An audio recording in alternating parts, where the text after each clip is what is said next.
نحمده ونستعينه ونستغفره ونؤمن به ونتوكل عليه ونعوذ بالله من شرور انفسنا ومن سيئات اعمالنا من يهد الله فلا مضل له ومن يضلل فلا هادي له ونشهد ان لا اله الا الله وحده لا شريك له ونشهد ان محمدا عبده ورسوله اما بعد اعوذ بالله من الشيطان الرجيم بسم الله الرحمن الرحيم ورفعنا لك ذكرك صدق الله العلي العظيم ونحن على ذلك لمن الشاهدين والشاكرين والحمد لله رب العالمین۔ آپ مل کر بارگاہ رسالت مآب میں درود و سلام کا نذرانہ پیش کریں اور پڑھیں اللہم صلی علی سیدنا مولانا محمد وعلی آلہ واصحابہ وبارک وسلم صلاۃ و سلام علیک یا رسول اللہ صلی اللہ تعالی علیہ وآلہ وسلم۔ محترم حضرات، آج میں جو خطاب کر رہا ہوں اس میں حضور صلی اللہ علیہ وسلم کے بچپن کے کچھ واقعات بیان کروں گا، جسے سن کر انشاءاللہ ہمارا اور آپ کا ایمان بھی تازہ ہوگا اور حضور اقدس صلی اللہ علیہ وسلم کی محبت بھی مزید محبت کا بھی اضافہ ہوگا۔ ویسے تو حضور صلی اللہ علیہ وسلم کے بچپن کے جو واقعات ہیں، جو معجزات ہیں، وہ تو بے شمار ہیں۔ میں یہاں پہ چند ذکر کرنا چاہتا ہوں کہ نبی کریم صلی اللہ علیہ وسلم کی عمر مبارک جب 7 برس کی ہوئی تو سرکار کی آنکھیں دکھنے لگی، یعنی آنکھیں لال ہو گئی جسے ہم لوگ کہتے ہیں، آنکھیں دکھنے لگی تو کملی والی کے دادا حضرت عبد المطلب نے آپ کا بہت علاج کرایا، مگر میرے پیارے نبی صلی اللہ علیہ وسلم کی آنکھیں ٹھیک نہ ہوئی۔ حضرت عبد المطلب یعنی آپ کے دادا بہت پریشان ہوئے کہ اب کیا کیا جائے۔ بڑا علاج کرایا مگر میرا پوتا ٹھیک نہیں ہو رہا۔ آپ پریشان بیٹھے سوچ رہے تھے کہ کسی جاننے والے نے کہا کہ اے سردار مکہ، آپ پریشان نہ ہو، بلکہ مکہ کے پاس ایک بازار ہے، اس بازار کے ساتھ ایک طبیب یعنی ایک ڈاکٹر کا گھر ہے، وہ بڑا قابل دوائی دیتا ہے، دوائی بھی دے گا اور آپ کے پوتے کو پھونک بھی دے گا، یعنی دم بھی کر دے گا پڑھ کر کچھ، یقیناً یہ آپ کا پوتا ٹھیک ہو جائے گا۔ ہم نے کئی مرتبہ اس کو آزمایا ہے۔ حضرت عبد المطلب بڑے خوش ہوئے۔ آپ نے حضور علیہ الصلوۃ والسلام کو ساتھ لیا۔ اس طبیب اور وہ راہب بھی تھا، یعنی کہ اپنے دور کا بہت بڑا عبادت گزار بھی تھا، چاہے یہودی یا عیسائی تھا۔ اس راہب کے پاس تشریف لے گئے۔ شام کا وقت تھا، آپ اس کے مکان پر پہنچے، دروازہ بند۔ آپ نے وہاں کے لوگوں سے یعنی حضرت عبد المطلب نے وہاں کے لوگوں سے پوچھا کہ وہ کیسا ہے۔ لوگوں نے بڑی تعریف کی کہ راہب کے ہاتھ میں، اس طبیب کے ہاتھ میں بہت شفا ہے، یہ دوا بھی دیتے ہیں اور پڑھ کر دم بھی کرتے ہیں، اللہ تعالیٰ کرم کرتا ہے، بیمار ٹھیک ہو جاتا ہے۔ تو آپ کے حضور کے دادا جان نے فرمایا کہ اب کہاں ہے؟ لوگوں نے کہا کہ حضور وہ تو ہیں گھر پر ہی، مگر اب دروازہ نہیں کھلے گا۔ فرمایا کیوں؟ لوگوں نے کہا کہ سرکار یہ موجی بندہ ہے، دروازہ بند کر کے عبادت کرتا رہتا ہے، کئی دن تک دروازہ بند رہتا ہے، جب موج میں ہو تو دروازہ کھلتا ہے۔ فرمایا کوئی پتہ ہے کہ اب دروازہ کب کھلے گا؟ لوگوں نے کہا کہ سرکار اب تو یہ کھلنا مشکل ہے، کیونکہ آج ہی دروازہ بند ہوا ہے، یہ 3 دن بعد کھلے گا کہ 3 مہینے بعد کھلے گا کہ 3 سال بعد کھلے گا، کوئی کچھ کہہ نہیں سکتا۔ حضرت عبد المطلب بہت پریشان ہوئے کہ اب کیا ہوگا۔ اچانک راہب کے مکان میں زلزلہ آیا، دیواریں ہلنے لگیں اور چھت لرزنے لگی۔ قریب تھا کہ اس طبیب، اس ڈاکٹر کے، اس راہب کا مکان گر جاتا اور راہب مکان کے نیچے آ جاتا اور فوراً دروازہ کھول کر وہ باہر نکل آیا۔ جب وہ باہر آیا تو اس نے حضرت عبد المطلب کو پہچان لیا کہ یہ مکے کے سردار ہیں۔ راہب نے کہا کہ سرکار کیسے آنا ہوا؟ حضرت عبد المطلب نے فرمایا کہ میرا یہ پوتا بیمار تھا، آنکھیں ٹھیک نہیں ہو رہی تھیں، سنا ہے آپ دوا بھی دیتے ہیں اور پڑھ کر دم بھی کر دیتے ہیں، مہربانی کرو کوئی دوائی دو اور دم بھی کر دو تاکہ میرا پوتا ٹھیک ہو جائے۔ راہب نے سرکار مدینہ صلی اللہ علیہ وسلم کے چہرے انور کو دیکھا تو دیکھتا ہی رہ گیا۔ پھر کمرے میں گیا، غسل کیا، نئے کپڑے پہنے، خوشبو لگائی، پھر ایک آسمانی صحیفہ یعنی ایک آسمانی کتاب کے چند اوراق اٹھا کر لایا۔ جو اس زمانے میں جو آسمانی کتاب تھا وہ اندر جا کے پہلے نہائے، غسل کیا اور اس اوراق آسمانی کتاب کے چند ورق الٹ کر دیکھا، اور پھر سرکار کے پاس آ کر دیکھنے لگا۔ کبھی اپنی کتاب کو دیکھتا، کبھی سرکار کا چہرہ والضحیٰ کو دیکھتا، کبھی کتاب دیکھتا، کبھی واللیل زلفوں کو دیکھتا، سارے اوراق بھی دیکھے، کملی والے کے سر سے لے کر پاؤں تک بھی دیکھا۔ پھر قدموں میں گر کر کہنے لگا کہ اے محمد صلی اللہ علیہ وسلم، میں گواہی دیتا ہوں کہ آپ اللہ تعالیٰ کے آخری رسول ہیں، آپ کے بعد کوئی نبی کوئی رسول نہیں ہوگا۔ سبحان اللہ، عظمت مصطفیٰ علیہ السلام پر قربان کہ ابھی آپ نے اعلان نبوت بھی نہیں فرمایا، لیکن راہب پہلے کلمہ پڑھ کر گواہی دے رہا ہے۔ سوچو کہ اگر مکے کا راہب جانتا کہ یہ نبی آخر الزماں ہے تو کیا کملی والے کو پتہ نہیں ہوگا کہ میں اللہ تعالیٰ کا نبی ہوں؟ لوگ کہتے ہیں 40 سال بعد آپ کو پتہ چلا کہ آپ نبی ہیں، اس کے پہلے پتہ نہیں تھا۔ ایک راہب، ایک عام آدمی، وہ آپ کے چہرے کو دیکھ کے پہچان لیا کہ آپ اللہ کے آخری نبی ہیں۔ تو بہرحال حضرت عبد المطلب راہب کی بات سن کر بہت خوش ہوئے۔ فرمایا، راہب صاحب، جس کام کے لیے میں حاضر ہوا ہوں وہ کام میرا جلدی سے پورا کر دیں۔ راہب نے کہا کہ کون سا کام؟ فرمایا، میرے پوتے کو دوا بھی دے دو اور پڑھ کر کچھ دم بھی کر دو تاکہ اس کی آنکھیں ٹھیک ہو جائیں۔ راہب نے کہا کہ حضرت آپ کیا کہہ رہے ہیں، میں اس کا علاج کروں؟ حضرت مطلب نے فرمایا کہ راہب صاحب، میں تو آیا ہوں اسی لیے کہ اپنے پوتے کا علاج تم سے کرا سکوں۔ راہب کی آنکھوں میں آنسو آ گئے اور کہا، سرکار، آپ نے محمد عربی صلی اللہ علیہ وسلم کی عظمت کو سمجھا ہی نہیں۔ آپ طبیب کو مریض کے پاس لے کر آئے ہیں، مقدس کو گنہگار کے پاس لے آئے ہیں، شفائے کائنات کو مریض مجسم کے پاس لے آئے ہیں، نبی کو امتی کے پاس لے آئے ہیں۔ اے عبد المطلب، میں اپنے عبادت خانے میں بیٹھا اللہ تعالیٰ کی عبادت کر رہا تھا کہ اچانک میرا سارا مکان لرزنے لگا، زلزلہ آ گیا، میرا سارا مکان لرزنے لگا۔ اگر میں باہر نہ آتا تو مکان کے نیچے آ کر مر جاتا۔ اے سردار مکہ، تیرا پوتا بڑی شان والا ہے، بڑی عظمت والا ہے، بڑے مقام والا ہے، دیکھو کہ اس کے چہرے سے نور کے فوارے نکل رہے ہیں، کائنات کے یہودی اس کے دشمن ہیں، اس طرح اسے لے کر اس کو نہ پھرایا کرو، اسے گھمائے پھرایا نہ کرو کہ کہیں کوئی یہودی کوئی تکلیف نہ پہنچا دے، اس کو لے کر آپ اپنے گھر چلے جائیے۔ حضرت عبد المطلب نے فرمایا کہ راہب صاحب، آپ نے میری بڑی رہنمائی فرمائی، شکریہ اس کا، لیکن اصل مسئلہ تو اپنی جگہ ہی رہا۔ جس مقصد کے لیے میں آیا تھا وہ تو حل ہی نہ ہوا۔ تو راہب نے مسکرا کہا کہ اے سردار مکہ، ان کی آنکھوں کا علاج خود انہی کے پاس ہے، خود انہی کے پاس موجود ہے اور تمہیں پتہ ہی نہیں۔ تو آپ کے دادا نے کہا کہ کہاں ہے علاج؟ راہب نے کہا کہ اے سردار مکہ، محمد عربی صلی اللہ علیہ وسلم کا لعاب شریف یعنی تھوک مبارک نکال کر ان کی آنکھوں میں لگاؤ، یہ بالکل ٹھیک ہو جائیں گے۔ حضرت عبد المطلب نے اسی وقت سرکار کے منہ مبارک سے لعاب نکال کر آپ کی آنکھوں میں لگایا۔ آپ کی آنکھیں اسی وقت ٹھیک ہو گئیں، جیسے کبھی دکھی نہیں تھیں، کبھی خراب ہی نہیں ہوئی تھیں۔ حضرت عبد المطلب بڑے حیران ہوئے، اس راہب کا شکریہ ادا کیا، چلنے لگے تو راہب نے کہا کہ حضور، شکریہ تو آپ کا کہ آپ نے سرکار کائنات کی مجھے زیارت کرائی۔ حضرت عبد المطلب نے فرمایا کہ راہب صاحب، آپ کا دم بڑا مشہور ہے، یعنی آپ جو پڑھ کر پھونکتے ہیں وہ بڑا مشہور ہے۔ سنا ہے کہ آپ جس کو دم کر دیتے ہیں وہ مریض اسی وقت ٹھیک ہو جاتا ہے۔ وہ کیا پڑھ کر آپ دم کرتے ہیں؟ وہ الفاظ کیا پڑھتے ہیں جن میں اللہ تعالیٰ نے اتنی تاثیر رکھ دی ہے؟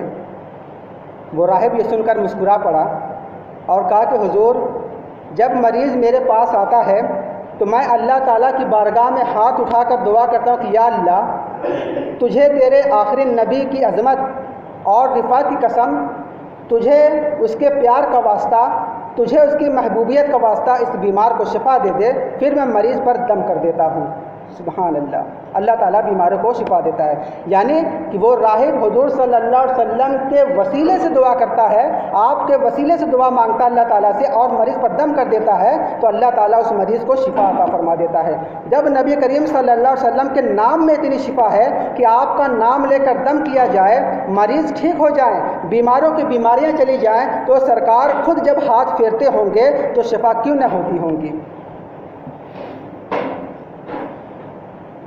اور سیدہ حلیمہ فرماتی ہے کہ ہر بچہ بچپن میں، یعنی چھوٹے بچے جو ہوتے ہیں، ہر بچہ بچپن میں اپنے کپڑوں میں پیشاب وغیرہ کر دیتا ہے، لیکن قربان جاؤں نبی کریم صلی اللہ علیہ وسلم پر کہ آپ نے کبھی کپڑوں پر پیشاب وغیرہ نہیں کیا، بلکہ آپ کا ایک وقت مقرر تھا، آپ اسی وقت پیشاب وغیرہ کیا کرتے تھے۔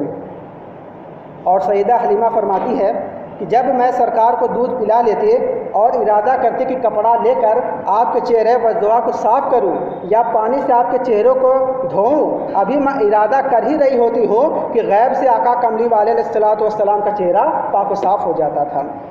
اگر حضور صلی اللہ علیہ وسلم کے صدر سے کپڑا ہٹ جاتا تو سرکار رونا شروع کر دیتے، میں دوڑتی ہوئی آتی اور کملی والے کے صدر کو کپڑے سے ڈھانپ دیتی تھی۔ میرے دوستو، صدر اسے کہتے ہیں کہ جسے ہر مرد کو ناف سے لے کر گھٹنوں تک ہمیشہ لوگوں سے چھپانا فرض ہے۔ غور کرو کہ سرکار کی عمر مبارک ابھی چند ماہ ہے، لیکن اپنا صدر، اپنا جسم ننگا نہیں ہونے دیتے۔ لیکن آج کلمہ پڑھنے والے مسلمان عاقل بالغ ہو کر بھی ننگے پھر رہے ہیں۔ یاد رکھو کہ آدمی کے ناف سے لے کر گھٹنوں کے نیچے تک کپڑا ڈالنا، یعنی اس کو چھپانا فرض ہے۔ اگر ایک بال کے برابر بھی وہ جگہ آپ نے دکھائی، سر عام دکھائی کسی کو، تو آپ گنہگار ہوں گے۔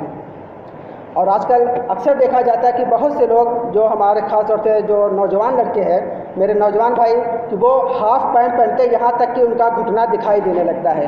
تو دوستوں، ہمارے نبی کریم صلی اللہ علیہ وسلم نے یہ فرمایا ہے، جس کا مفہوم ہے کہ ناف سے لے کر گھٹنے تک ڈھانکنا فرض ہے۔ ہاں، اگر کمرے میں ہو، اکیلے ہو تو کھل جائے تو کوئی حرج نہیں ہے، مگر سر عام ہر جگہ اگر آپ دکھا رہے ہیں تو آپ سخت گنہگار ہوں گے۔ تو سیدہ حلیمہ فرماتی ہے کہ میرے پورے محلے کے بچے روتے تھے، ضد کرتے تھے، چیختے چلاتے تھے، مگر سرکار مدینہ علیہ الصلوۃ والسلام جب تک میرے پاس رہے کبھی ضد نہیں کی، کبھی روئے نہیں۔ اور روتے بھی کیوں؟ میرے آقا تو روتوں کو چپ کرانے کے لیے آئے ہیں، روتوں کو ہنسانے کے لیے آئے ہیں، غم کے ماروں کو خوشیاں دینے آئے ہیں۔ اعلیٰ حضرت عشق رسالت مولانا شاہ احمد رضا بریلوی فرماتے ہیں کہ جس کی تسکین سے روتے ہوئے ہنس پڑے، جس کی تسکین سے روتے ہوئے ہنس پڑے، اس تبسم کی عادت پر لاکھوں سلام۔ اور سیدہ حلیمہ فرماتی ہیں کہ نبی کریم صلی اللہ علیہ وسلم کی نشوونما، یعنی کہ جو بچے بڑھتے ہیں، دوسرے بچوں سے بالکل مختلف تھی۔ حضور علیہ الصلوۃ والسلام ایک دن میں اتنا بڑھتے تھے جتنے دوسرے بچے ایک مہینے میں بڑھتے تھے، اور ایک ماہ میں اتنے بڑے ہوتے جتنے دوسرے بچے ایک سال میں بڑے ہوتے۔ حضور علیہ الصلوۃ والسلام جب 3 ماہ کے ہوئے تو اپنے قدموں پر اٹھ کر کھڑے ہو جاتے، جب 4 مہینے کے ہوئے تو دیوار کے ساتھ ہاتھ رکھ کر چلتے، 5 ماہ کے ہوئے تو بغیر سہارا چلنا شروع کر دیا، جب 6 ماہ کے ہوئے تو تیز تیز چلتے تھے، 7 ماہ کے ہوئے تو دوڑنے لگے، 8 ماہ کے ہوئے تو فصیح و بلیغ، یعنی کہ بہت صاف اور پیارے انداز سے بولنے لگے، جب 10 ماہ کے ہوئے تو تیر اندازی شروع کر دی۔ جب نبی کریم علیہ الصلوۃ والسلام بولنے کے قابل ہوئے تو سب سے پہلے آپ نے اپنے رب کی عظمت کا، کبریائی کا، رفعت کا ذکر فرمایا۔ دوستوں، ہمارے بچے یعنی ہم لوگ جب بولنے کے قابل ہوتے ہیں، اماں، ابا، ابو، چاچا، چاچی وغیرہ وغیرہ بولتے ہیں۔ صدقے جاؤں اے کملی والے تیری شان پر کہ تو نے سب سے پہلے اپنے رب کی کبریائی کا نعرہ بلند کیا۔ میرے نبی جب بولے تو کیسے بولے؟ حضرت ابن عباس رضی اللہ تعالیٰ عنہما فرماتے کہ سرکار نے سب سے پہلے یہ کلام فرمایا، اللہ اکبر کبیرہ، الحمدللہ کثیرہ، سبحان بکرۃ و اصیلا، یعنی اللہ تعالیٰ سب سے بڑا اور بزرگ ہے اور تمام تعریف اسی کے لیے ہے، صبح سے شام اسی کی تسبیح ہے۔ اور ایک روایت میں ہے کہ سرکار نے یوں اپنے رب کی عظمت کا نعرہ لگایا کہ لا الہ الا اللہ قدوسا نامت العیون والرحمن لا تاخذہ سنۃ ولا نوم، کہ اللہ تعالیٰ کے سوا کوئی اس قابل نہیں کہ اس کی عبادت کی جائے، وہ ذات پاک ہے، آنکھیں سو گئی ہے لیکن اس ذات رحمت کو نہ کبھی اونگ آتی ہے نہ کبھی نیند۔ اور سیدہ حلیمہ فرماتی ہے کہ حضور علیہ الصلوۃ والسلام جب بھی کسی کام کو شروع فرماتے یا کسی چیز کو اٹھانے لگتے تو پڑھتے بسم اللہ الرحمن الرحیم، پھر کام شروع کرتے تھے۔ عمر مبارک صرف سال کے قریب ہے، یعنی 1 سال کے قریب ہے، لیکن اللہ تعالیٰ کی پہچان کتنی ہے، اللہ تعالیٰ کی معرفت کتنی ہے، پہلے اللہ کا نام لیتے ہیں پھر کام کرتے ہیں۔ اس لیے میرے آقا نے فرمایا کہ اے میرے غلاموں، ہر نیک کام شروع کرنے سے پہلے بسم اللہ پڑھ لیا کرو۔ صحابہ نے پوچھا کہ آقا کیوں، آخر کیوں کام شروع کرنے سے پہلے بسم اللہ پڑھا کرے؟ فرمایا کہ جو اچھا کام بسم اللہ شریف سے شروع نہ کیا جائے وہ بے برکت ہوتا ہے، اگرچہ وہ کام بظاہر مکمل ہو جائے لیکن حقیقت میں مکمل نہیں ہوتا۔ لہٰذا ہر مسلمان ہر نیک کام کو شروع کرتے وقت بسم اللہ ضرور پڑھنی چاہیے۔ تو کوشش کریں کہ آج سے آپ جب بھی کوئی نیک کام کریں تو بسم اللہ سے ضرور شروع کریں۔ تو حضرت سیدہ حلیمہ فرماتی ہے کہ جب نبی کریم صلی اللہ علیہ وسلم کی عمر مبارک 2 سال کی ہوئی تو ایک دن مجھ سے پوچھنے لگے کہ اے امی جان، دن کے وقت آپ کے بیٹے اور میرے رضائی بھائی عبداللہ نظر نہیں آتے، کہاں چلے جاتے ہیں؟ تو حلیمہ نے کملی والے کا وضحا چہرہ چوم کر کہا کہ اے میرے چاند، اے وضحا کے چہرے والے، اے واللیل کے زلفوں والے، یاسین کے دانتوں والے، ید اللہ کے ہاتھ والے، پیارے ما ینطق عن الہوا کی زبان والے، علم نشرح کے سینہ والے، وہ جنگل میں بکریاں چرانے جاتے ہیں۔ کون سی بکریاں؟ فرمایا وہ بکریاں جو اللہ تعالیٰ نے آپ صلی اللہ علیہ وسلم کی برکت سے، آپ کے صدقے سے، آپ کے وسیلے سے ہمیں عطا فرمائی ہے۔ سرکار مدینہ علیہ الصلوۃ والسلام نے سن کر کہا کہ امی جان، کتنی سخت گرمی ہے، کتنی شدید دھوپ ہے، میرا بھائی بکریاں کیسے چراتا ہوگا؟ امی جان آپ ایسا کریں کہ کل مجھے بھی اپنے بھائی کے ساتھ بکریاں چرانے کے لیے بھیجیں۔ حلیمہ نے عرض کیا کہ بیٹا کیوں؟ فرمایا امی جان، میں تو سارا دن ٹھنڈی ٹھنڈی چھاؤں کے نیچے بیٹھے گھر میں ٹھنڈا پانی پیوں، آرام کروں، کھاؤ پیوں، لیکن میرا بھائی سارا دن شدید گرمی میں بکریاں چرائے، یہ میں برداشت نہیں کر سکتا۔ جو نبی، غور کریے کہ جو نبی اپنے رضائی بھائی یعنی کہ دودھ شریک بھائی کو گرمی میں پھرتا دیکھ نہیں سکتا، وہ نبی اپنے گنہگار امت کو جہنم کی آگ میں کیسے برداشت کرے گا؟